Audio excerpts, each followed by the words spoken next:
Alright, what's up, Fate family? Jarvis Guy and the Voyager Arts YT here, and welcome back to another Diecast review. Today, we're going to be taking a look at the Hot Wheels Arachnorod from the 2023 Street Beasts line of cars. Now, the way it seems to me, Street Beasts is sort of a double entendre. Beast refers to beast on the road, high performance vehicles that can win any race, get the job done, and beasts as in, well, these are animal influenced cars. And it's kind of serendipity that the Arachnorod is even included in the 2023 Street Beast line, because this design is, if I recall correctly, it's about 23 years old since it was first introduced in 2000 as a 2000s first edition. So this really is an enduring design. It's probably sold very well, which is why Mattel keeps making it. And personally, I can see the appeal of the car. I can see why some would like it, why some would even revere it, maybe, even though I haven't really seen a whole lot of that online.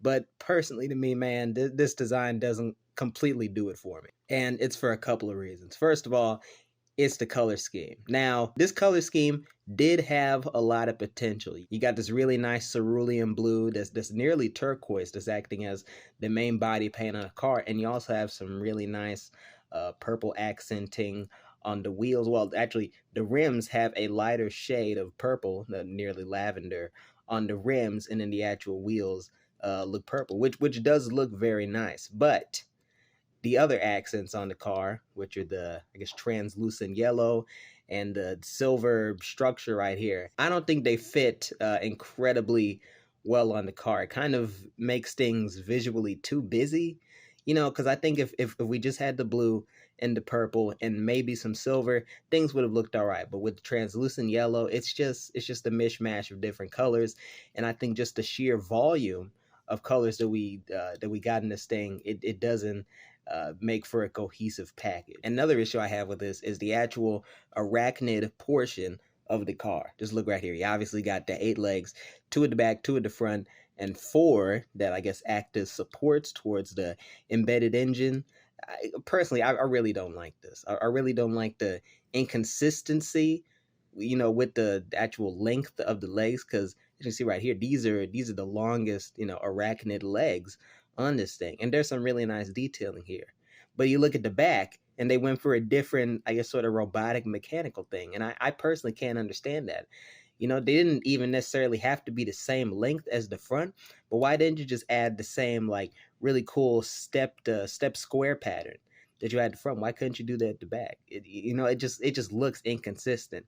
And you add that to the 4 legs right here that are just inherently shorter because they act as supports the engine. And this design really does raise a lot of questions. And personally, I look at this and I come out unsatisfied, because when you look at it from a distance, it looks like a normal car. But when you look at it up close, I mean, sure, you can begin to appreciate the spider influenced designs, but it really just doesn't work, because it feels like a mishmash. It feels like they added the arachnid motif on at the very last minute, and that's something I really can't appreciate. And another thing exemplifying that is the fact that you have these little bumps on the front of the car right here, which I guess represent the eyes. I mean, they sure as hell don't represent the headlights. I don't even think this thing has any headlights on it. But the eyes, to me, that just doesn't work. It does look sort of cool when you look at it up close, but really when it comes down to it, it doesn't help to accentuate the arachnid